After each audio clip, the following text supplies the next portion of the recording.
is computational intelligence in biology in poetry. Okay, so thank you very much, Steve. So, Christian books, the Xenotext. I'm going to do something weird. I want to talk about poetry today.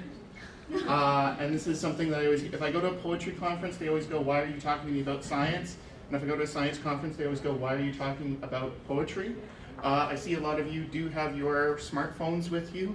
If you've got a QR code reader, have it ready because this is a bit of an interactive talk.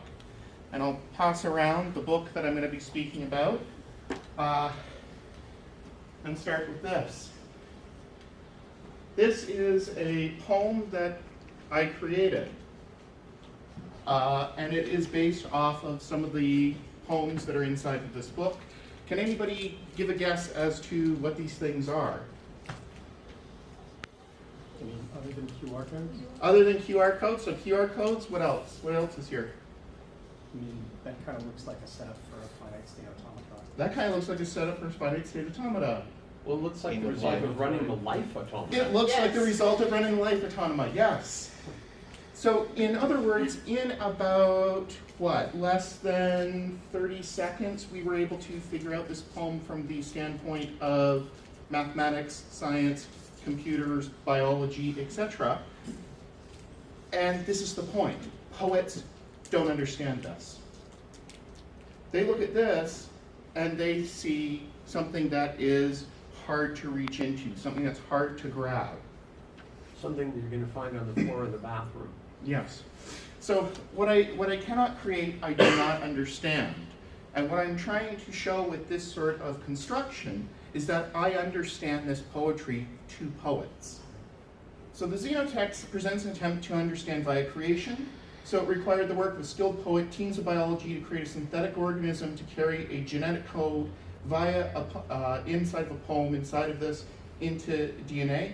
This creation comes from a movement in poetry known as pataphysics, and it's an attempt to subvert DNA.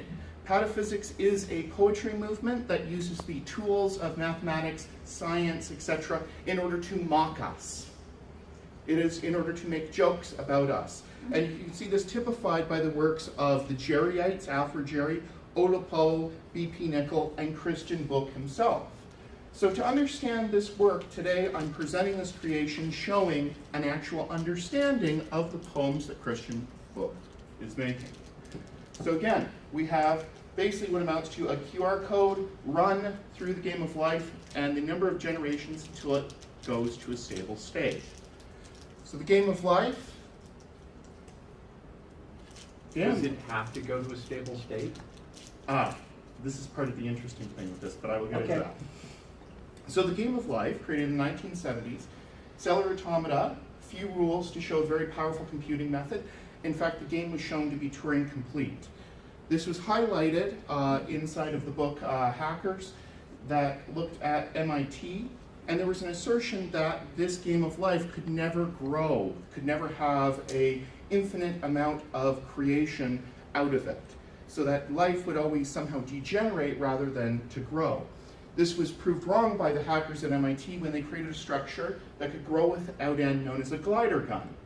So a glider is a little construction inside of the game of life that kind of walks around, and this glider gun goes back and forth, and every once in a while, a glider comes out and runs away. And they also found that if you have enough of these gliders connected to each other, that they bump into each other and they can build a glider gun. This creates then a self-reproducing organism, and this is part of the foundations that shows it to be a Turing machine. The proof was to build a Turing machine in life, right? Yes. Ugh. So, two-dimensional board is filled with cells that have a state of either alive, being filled or black, or dead, empty, or white. Cells have a Moore neighborhood, so that's all these squares around it, and they follow the three following rules. Live cells with less than or more than 4 neighbors die, so this is either I'm lonely or I'm too crowded. A cell with 3 neighbors just lives, and otherwise the cell just remains its state as dead or alive. The edge of the board is considered to always remain dead inside of these small squares. QR codes have been used inside of the automotive industry as a barcoding method that is highly resistant to damage. So if I rip off one of the corners, I can still figure out what is this palette of parts doing.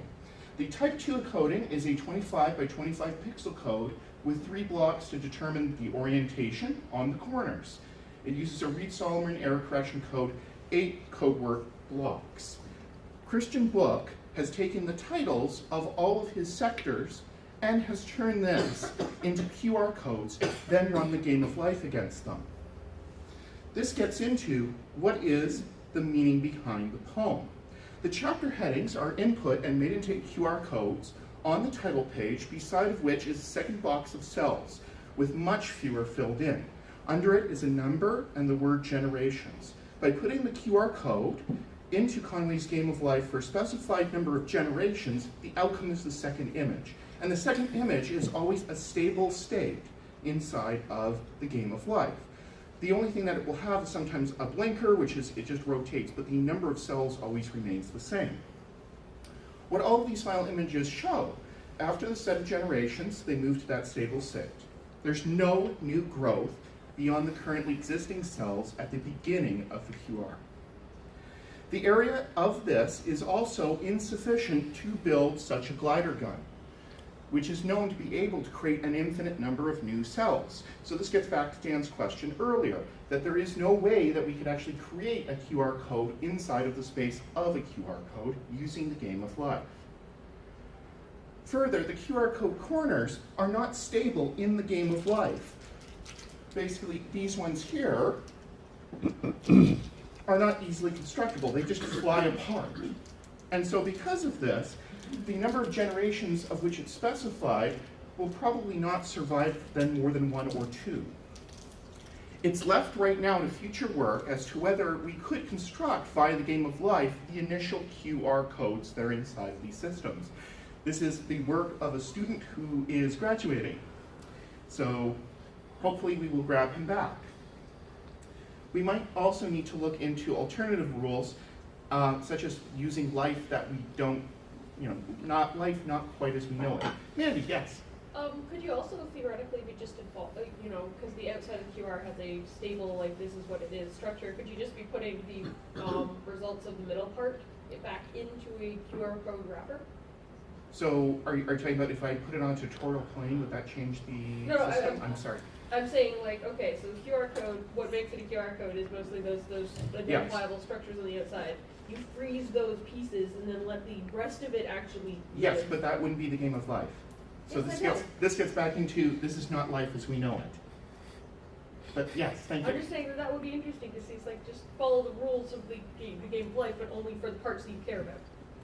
Okay. Or ignore the ones that are. I'll talk with you more, but I'll get on and show That would you make the it rest. artificial life. So, meaning behind the poem. So the QR codes inside of these pages are the Xenotext Book 1, the title page of the poetry book, the late heavy bombardment, colony collapse disorder, the march of the nucleotides, the violae of the amino acids, the alpha helix, and Vita Explica. Looking at these titles, they seem to follow a theme of death of the species and then later rebirth and growth. This is reflected in the choice of a QR code, a defensible store of information. The joke here, in terms of science and mathematics, is that he is attacking a defensible store of information and turning it into a descent into unreadability via life. Life takes a defensible store of information and entropy makes its way down to unreadability. Bach, in his section, or book, in his explanation here, basically he has an exegesis where he explains what do all the previous poems mean. Inside of it, basically it's the explanation of life literally, contains no mention of the title pages and of these concrete poems.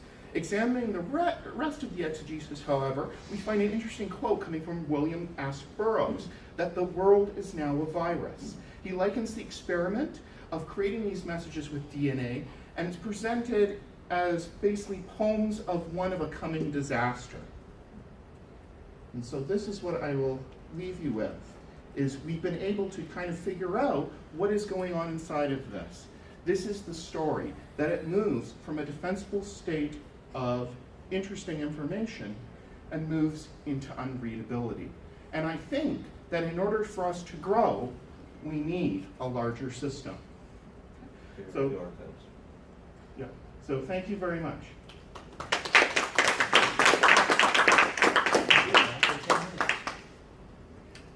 Questions?